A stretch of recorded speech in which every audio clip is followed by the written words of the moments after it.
So NaNoWriMo is about halfway through. And now you're probably wondering what to do with all those words.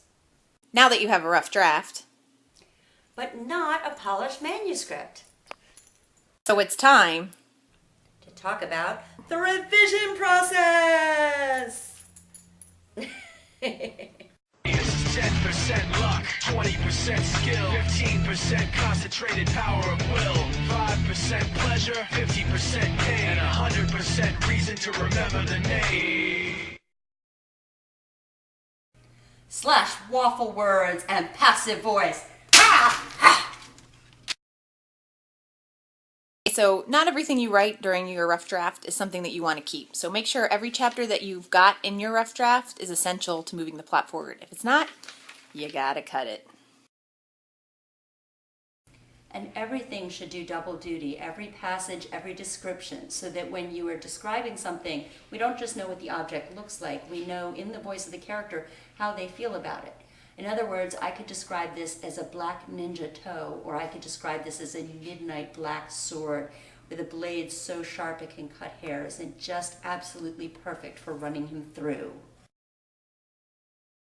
Look at the beginning sentences of each chapter and then the ending sentences as well.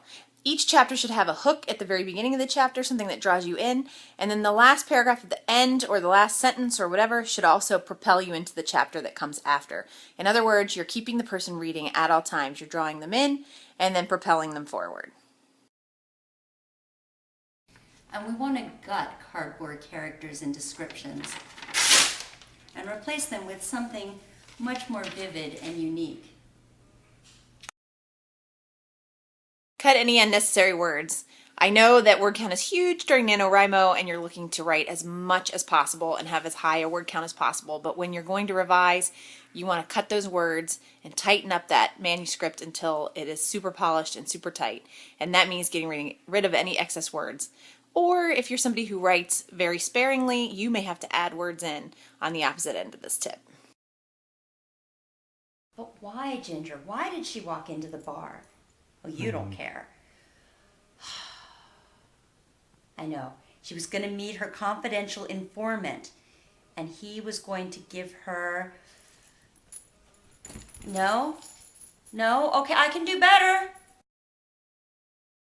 Take a look at your dialogue. Make sure it sounds like real people and not like wooden puppet pipe people where everything sounds very stiff. You want it to sound relaxed. That means fragments, people talking in incomplete thoughts, and looking at being more casual rather than formal with your dialogue, unless you're writing a historical novel, in which case then it's a little bit different. But you want it to sound realistic and authentic for the story that you're telling.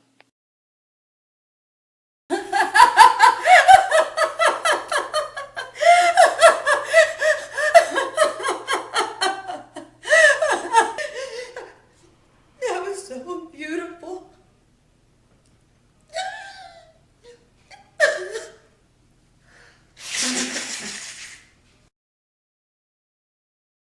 If you're still not sure what's wrong with the story or you're looking for a way to sort of shake things up, one of the things that I do a lot is try to rearrange my scene order. If you have a story where you have some scenes that are flashbacks or you have scenes that aren't necessarily chronological, sometimes you can do this. You can move them to the front of the story or you can move something from the front to the middle for it to work better.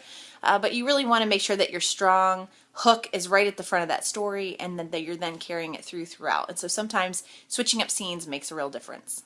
Okay, so we hope that these revision tips help you as you revise your NaNoWriMo manuscript or whatever manuscript you're working on, and we'll see you next week. Bye!